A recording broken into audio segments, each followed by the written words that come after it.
Good afternoon, everybody. Welcome to Getting In, a College Coach Conversation. This is our last show of 2022, and I'm not really sure quite how we got here so quickly, but we did.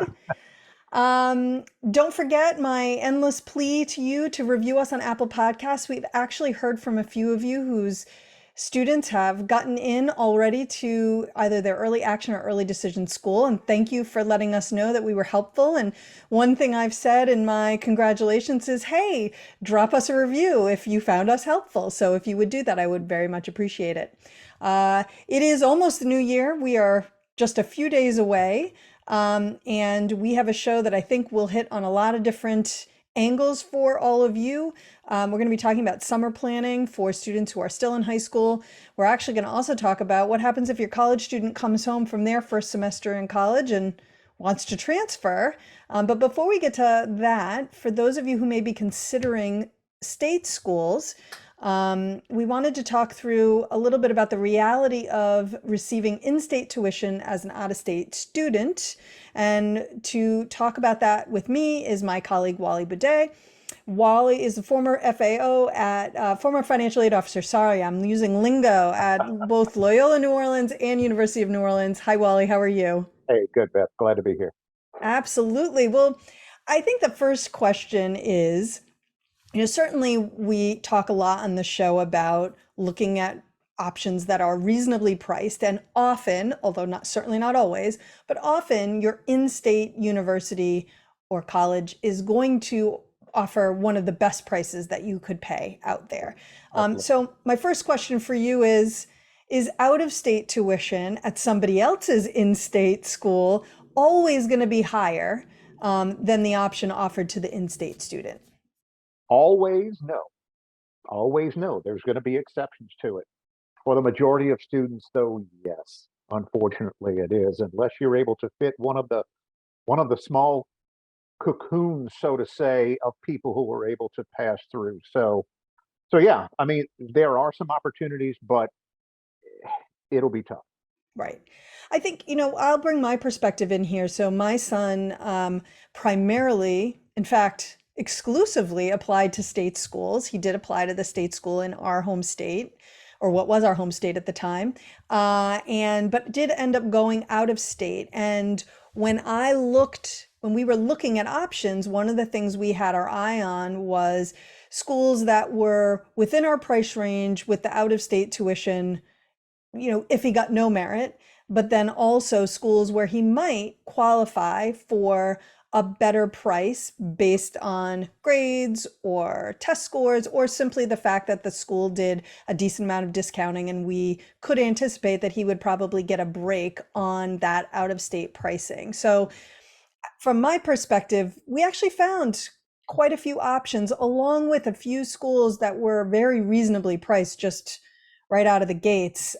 He didn't end up applying to all of those, any of those, I might note, unfortunately, but there were a couple of options. Florida State is a big one that comes to mind, at all easy to get into. Purdue, similarly, not at all easy to get into, but their out of state price is not so spectacularly, well, it may be very different from their in-state price, but it was significantly less than a lot of the other out of state tuition prices we were looking at. So, Purdue is one of my favorite instances because as a I have to be careful about using this word quality, I guess, or as a mhm. highly considered public institution, their out-of-state fees are remarkable. Mm, they really are. They really are.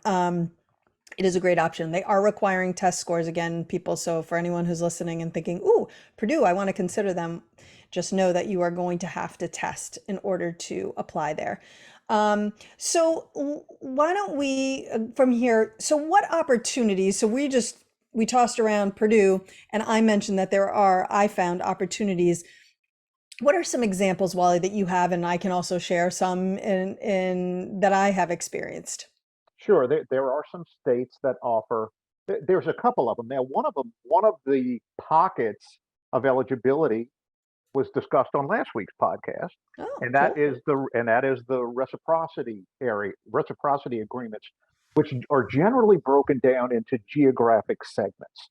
You've got the Academic Common Market, which is in the Southeast United States. You've got the WUI, or Western Undergraduate Exchange, up in the Northwest. You've got the New England Regional. So there are certain areas where if you live in specific states, but also have to meet certain requirements as far as major and lack of accessibility in your home state, such as it Mhm. is in the Academic Common Market, is that there may be opportunities to attend out-of-state publics at an in-state cost. Aside from that, though, there are also colleges that have specific merit awards for out-of-state students that, based on your qualifications, you may be able to qualify for a an out-of-state tuition remission or a discount or anything like that. Um, Alabama makes it easy. Yes. Alabama's scholarship website makes it easy because they've got a grid set up that says if you have this test score and this GPA and this rank, if applicable, you're going to qualify for this, which will mention that this is in this thing, in this out of state range. Other states are not necessarily so outward. You've got to dig, okay? But another really nice example is SUNY schools. Hmm. SUNY offers a SUNY match where if you live in Connecticut, Pennsylvania, New Jersey, Massachusetts, Vermont, Illinois, which is not in that area, and also California, and you meet other criteria, they will base your tuition on the rate of the flagship institution at that school. Now, of course, there again, a UC school may be more expensive than UIUC or something to that effect. However, still, with an average out of state tuition difference of about 17 grand a year, Yeah. any discount that you're able to get into with qualifications are going to be helpful because you know that that should stick with you, assuming that you meet all of the retention requirements. That'll stick with you for your whole enrollment. Right. What is cool about those options too is that the in-state option is often a great one. I moved from Massachusetts to Maine. Massachusetts UMass Amherst, our flagship institution, is a wonderful institution.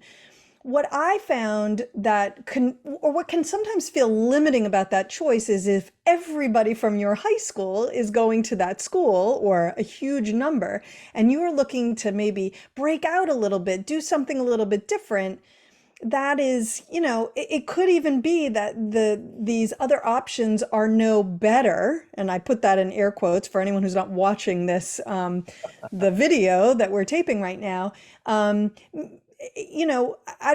not a big subscriber to the idea that one school is better than another. I think there are a lot of levels of what makes a school right for an individual student, but yes, you can get a phenomenal education at UMass Amherst. It's a lot of really good opportunities there, but if sometimes you just want something different, so similar opportunities could exist in a different state, and if you get to pay the same price you would pay for UMass, like that's a great deal for a kid looking to go a little farther afield. And so I love that. Absolutely. Absolutely. I don't know if you have the details on, but interestingly enough, here I moved to Maine, and Maine has a similar to the SUNY schools where they will allow you from certain states to pay the in-state tuition or the tuition of which is key, right? It's not in-state tuition Maine, it's the in-state tuition at your flagship. Right. They will let you pay. And the interesting thing, I was digging around in the University of Maine flagship match, Hmm. which is the name of that scholarship. But it does state, and I'm looking at the Maine website right now, it states that you have to be from a specific state. Right.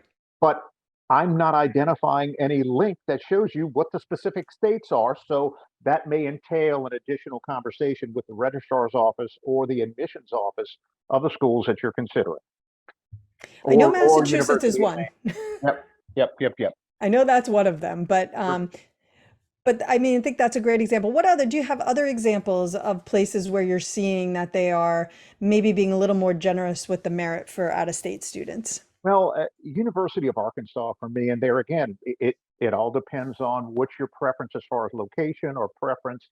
As an out-of-state school with a cost of approximately 40 Hmm. or less than maybe 40, that's a really, really attractive opportunity there. We mentioned about the SUNY program. We mentioned about all of the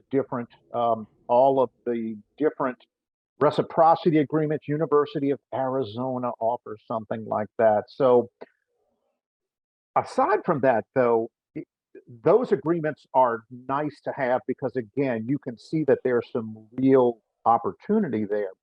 The more difficult situation comes from when you don't have this automatic in and you're from Maine and you want to go to a school in Texas, say, Right. and how do you do it there? And that's where it gets a little bit more entailed.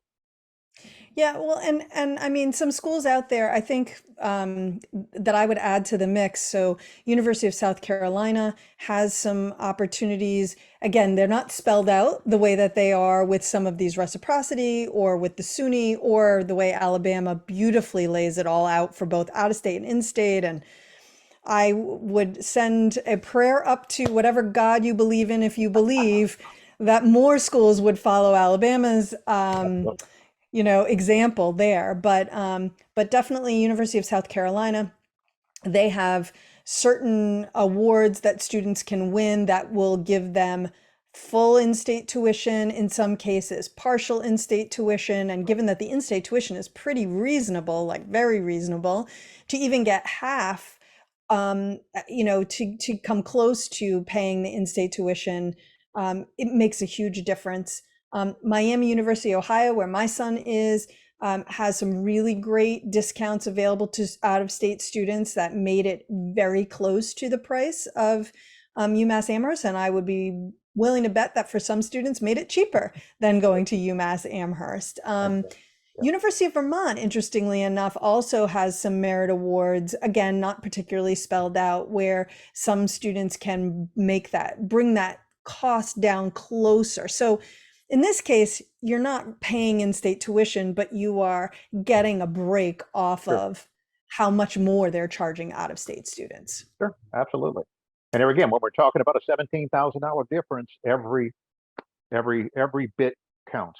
Absolutely. I mean, it really does. If the difference is between paying $55,000 for tuition, room and board fees, and instead you wind up paying $36,000, that is pretty significant. I did not just do math in my head, everybody. I didn't just because before you say, well, that's not correct math, I'm really just more giving another example of colleges that are out there and some of the discounts that can apply. Um, Absolutely. I can't tout Alabama highly enough because not only do they spell it out really clearly, but the discounts are steep. They really offer a great deal on a 4-year college education, and I think it's a great institution. Um, Wally, for families who are thinking, well, the schools that have been mentioned here are maybe a little less interesting, not as interesting to me. We want to go to a different part of the country. When you're on a school's website, is there a place in particular that you would suggest parents go to check this out, to find out what might be available? Any tips on that? Sure. The most logical place is going to be number one to look at their scholarship website, especially using Alabama as our continued example. They've Hmm. got this nice little grid set up that tells you everything. Every school is not like that. However, that is one of them. Aside from that, either the admissions office or the registrar's office, which involves enrollment and such like that, is going to have to be consulted to check into it.